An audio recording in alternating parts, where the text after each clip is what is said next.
عیسائی کہتے تھے عیسائی ہو گئے تو دین ابراہیمی پر آؤ گے. اب ایک جواب تو اللہ نے پہلے دیا کہ تو رہ تو انجیل تو آئی بعد میں ہے, کم از کم عقل کی بات کرو. ابراہیم نہ یہودی تھے نہ عیسائی تھے.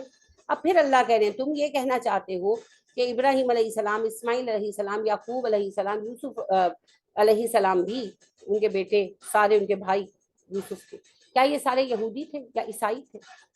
ثبوت لے کر آؤ.